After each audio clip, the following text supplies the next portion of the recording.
Next part of the conversation, or part three of this discussion, is to review what we're changing in the standard, starting with types and classes.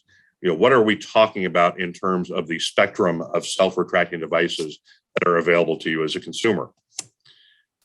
To begin with, let's examine the types of devices that are specified in the standard, old versus new. In previous editions of the standard, we talked about self-retracting lanyards, or SRLs, which are the convention overhead reels, usually 20 or more feet in working length.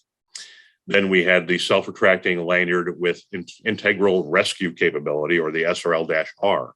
These are SRLs that typically have some kind of a rescue feature. Most often, it's going to be a retrieval winch that's used in confined space operations, although there are many types that will have some kind of a descent mechanism built in so that the fallen worker can be lowered to the ground or can perform some form of self-rescue. And then the third type that was discussed in the old standard was the SRL-LE, or the leading edge self-retracting lanyard. In the new standard, we're still discussing the traditional self-retracting lanyard, or SRL.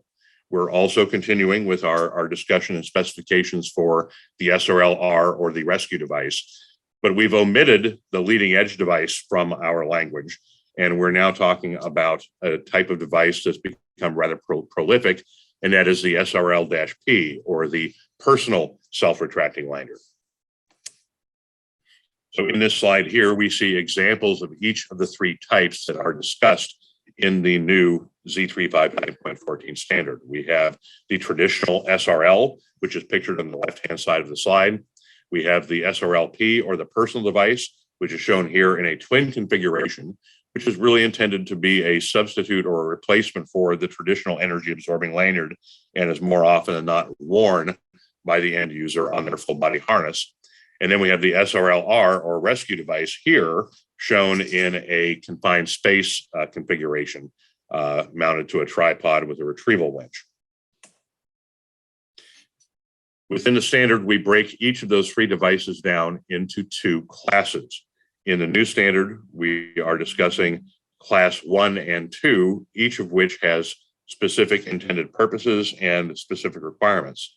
A class 1 self-retracting device is one which shall be used only on overhead anchorages and shall be subjected to a maximum free fall of 2 feet or less in practical application. A class 2 device is one which is intended for applications wherein overhead anchorages may not be available or feasible, and which shall be subjected to a free fall of no less than 6 feet over an edge, as prescribed in section 4 of the standard. So what we've done here is we've classified the devices based upon how they're being used. Class 1 devices are generally those traditional devices that are used in circumstances where we have an anchorage that is at or above the dorsal D-ring of the user's full body harness. This is the traditional application for a self-retracting device. Class 2s are those that are used in circumstances where we don't have that elevated anchorage available, and we have to rely on an anchorage that is at a lower elevation below the user's dorsal D-ring, up to and including mounted to the deck or the walking working surface.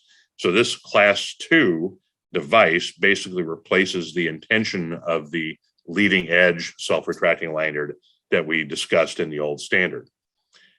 And the new standard also requires that we mark the device with an icon that identifies the device by class.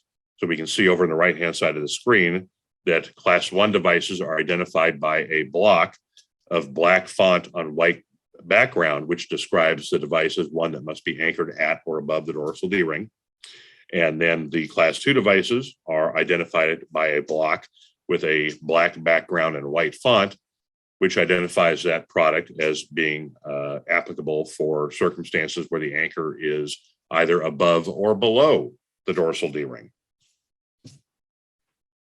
In the next slide, we see examples of both class 1 and class 2 devices in the SRL classification or type, and in the personal self-retracting lanyard type as well.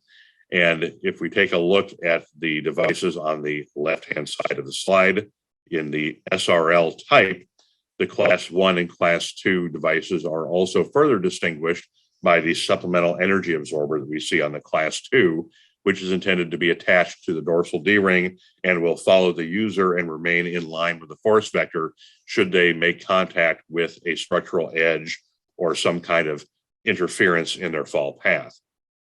With the class 1 and 2 devices in the personal type shown over on the right-hand side of the screen, we see that most class 1 devices have an energy absorber that is adjacent to the anchorage end of the device.